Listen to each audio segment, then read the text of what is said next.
What's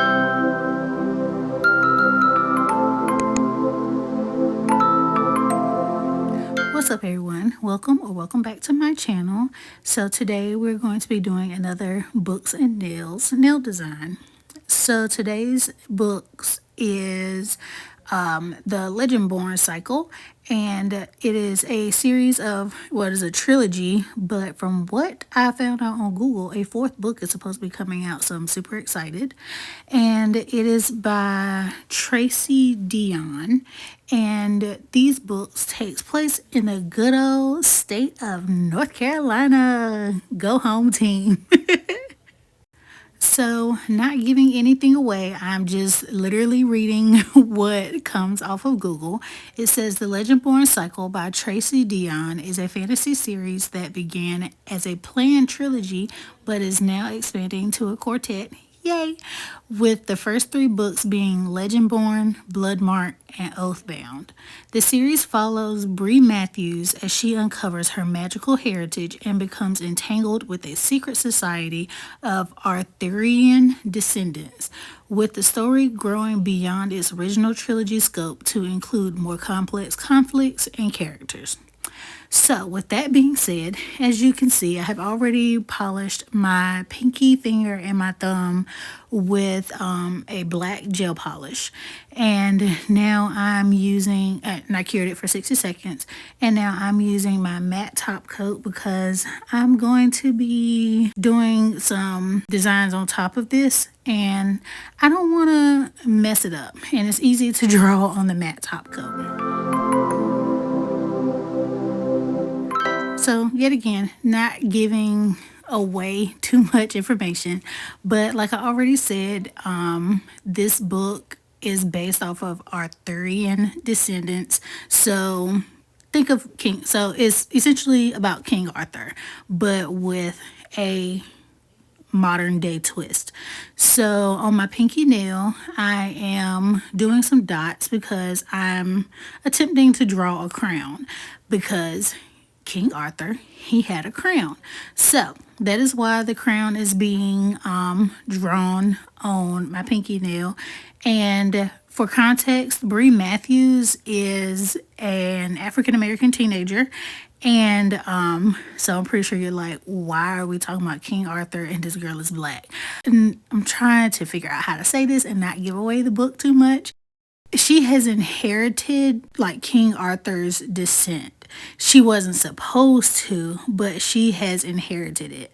So when she went to, oh, sorry, I forgot to put, she was accepted to UNC Chapel Hill as an early college student because her friend wanted to go, her best friend wanted to go.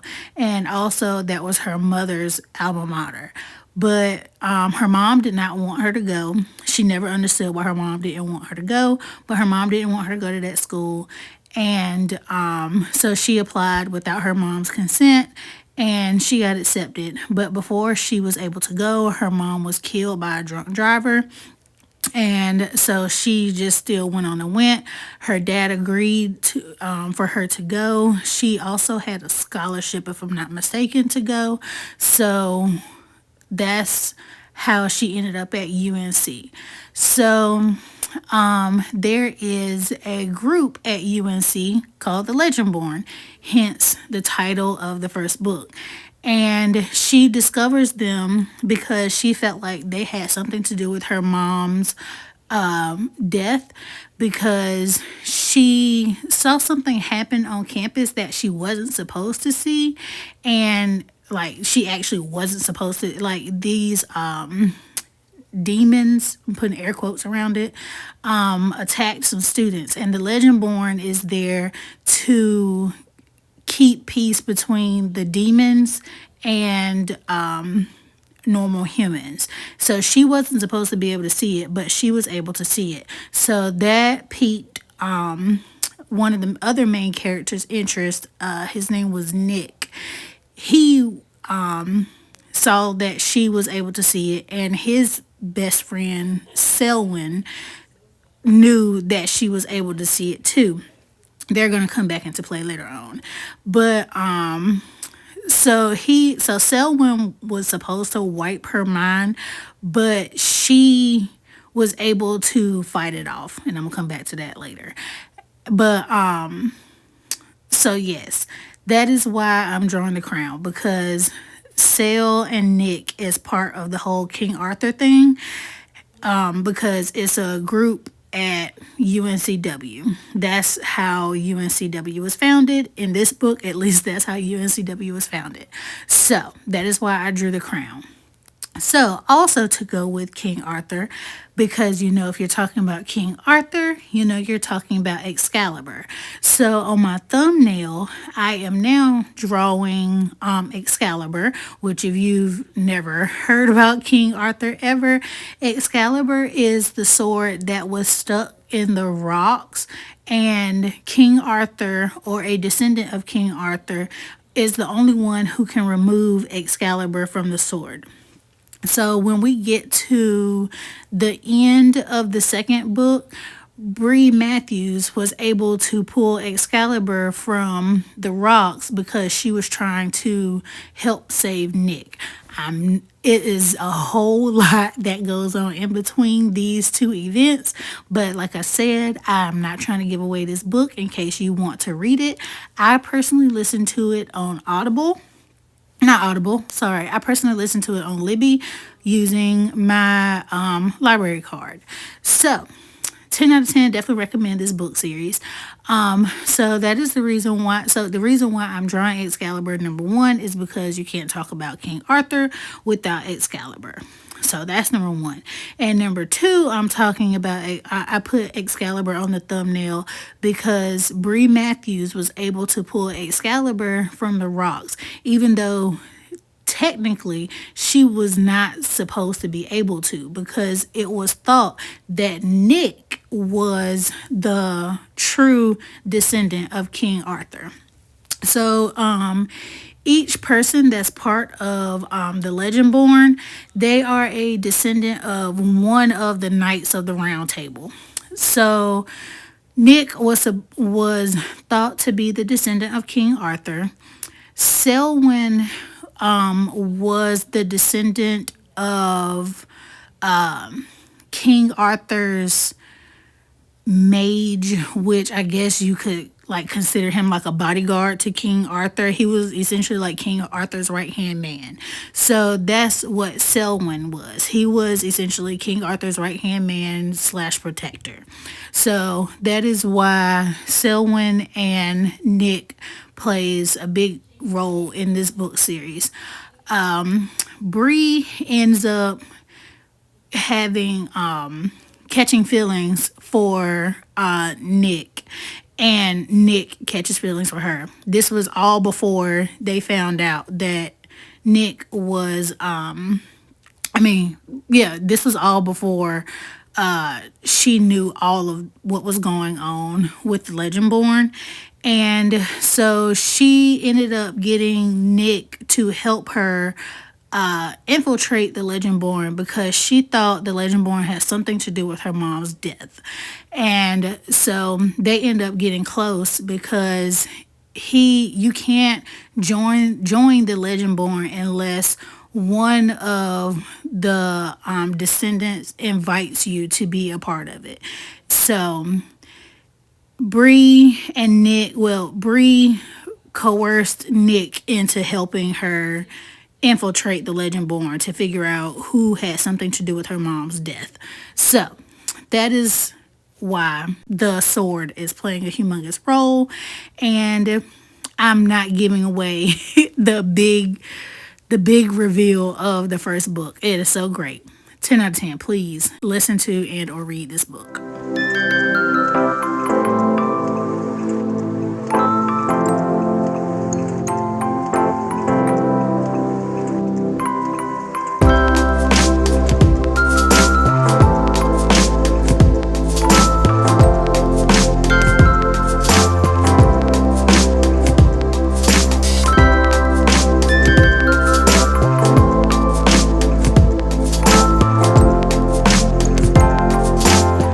So on my my pointer nail, I did some red gel polish and some gold gel polish. So the red symbolizes the root magic that Brianna has. So Brianna has two different types of magic in her veins. Like I said, she wasn't supposed to be a descendant of King Arthur, but through through her heritage all the way back to slavery times, that's how she ended up the bloodline of one of the knights of the round table. I'm not going to explain who. But so the root magic symbolizes, well, the red symbolizes the root magic. And then of course I had to continue with the cat eye. So the gold symbolizes the magic of King Arthur's magic that is also in Bree's bloodline. And this only goes from her mom's side. So like any woman in Brianna's bloodline, they don't live long. They end up dying somehow, some way, while the girl is still young. And that is because when during slavery times, one of her ancestors essentially sold her soul to help save her and her family. And so she not really sold her soul, but she kind of like made a bargain with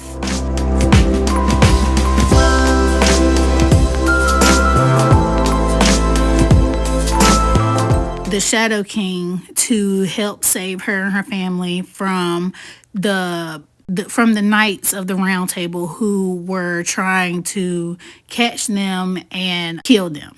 So on my ring finger, I did black and purple because this symbolizes the third book, which was Oathbound, where she went with the Shadow King to get a better understanding of her rootcraft and her King Arthur powers.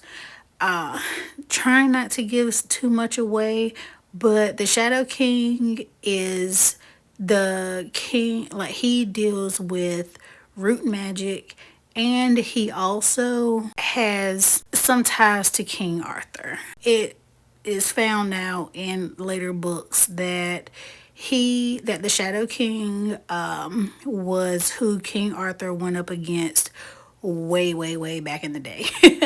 And so Bree made a deal with him that if he helps her get a whole, understand her King Arthur powers as well as her root magic, then she will come with him and not fight back. So that is why that is purple. Her mage flame, the root crafters and King Arthur, and the people who are descendants of King Arthur, they call it mage flame. Well, the descendants of King Arthur calls it mage flame. So like when they do their magic, it has a color. But when Bree was able to combine both her root magic, which was red, and her King Arthur magic, which was gold, it ended up, and along with the Shadow King's powers, it ended up turning her root magic purple. And it had black swirled around in it because it was like dark magic. So that is why I did that nail purple and black. Now moving on to my middle fingernail. So Nick's mage flame is blue, and Selwyn's mage flame is silver. So that is why I did both of them on my middle finger, because both of them loves Bree, and one of them can't be with Bree, and Bree has feelings for Nick, which she later finds out she also has feelings for Selwyn. And she don't know who she wants to be with more. So that is why I put both of them on my middle finger in between both of her powers, because they play vital roles in all of the ordeals that Bree ends up dealing with throughout both of the books. Well, throughout all three of the books. So Nick and Selwyn are key factors into the whole King Arthur portion of the book. So now that I'm done with all the cat eye polish and trying to explain the book without giving away too many details, now I'm putting some gems on the crown, because I mean, what is a crown without gems? So I'm using my Blanket No White top coat, which is very thick and it holds some gems, honey. So the gem colors that I'm putting on represents different people that's part of the Legendborn. So green is one of the descendants of King Arthur. He has the ability to heal, and he also has super strength after midnight. Gold is King Arthur, because that's his color power. I did blue for Nick, and I did silver for Selwyn. And I put, as you can see, I put those two beside the main one. And then the purple, there was a girl that was mentioned that had purple mage flame, but I can't remember what her power was. And then I cured it for 60 seconds. And then, of course, Excalibur needed some gems too. So I just did gold because, I mean, it was part of King Arthur, and that's his colors, and can't nobody deal with the sword other than King Arthur, so that's why I did gold on the handle of the sword. And then after that, I top coated all the nails and cured it for 60 seconds, and I'll be back with the reveals.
Alrighty, and these are my Legendborn nails, all oiled up. Please don't forget to like, comment, share, and subscribe, and join the family.